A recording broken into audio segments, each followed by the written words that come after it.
POV, to all chicken zombie tinola mamas soup out for there. today's lunch. I would like to share Zombie you Mama's own version. my chicken tinola for lunch video. Oh, diba? Lunch video, no?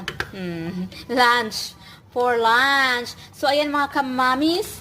Since it's Monday na today, no? So, ako po ay nagtinola. Chicken tinola. Kasi we miss soup a lot. So, ayan. So, gusto naming mag-soup kami ngayon, no? So, ayan mga kamamis, kung makikita nyo, pinapakuluan ko muna ang aking chicken. Of course, ang ating mga sangkap dyan ay ano lang, potatoes, carrots, and of course, yung favorite ng aking anak, no? Gusto ng anak ko ang cabbage!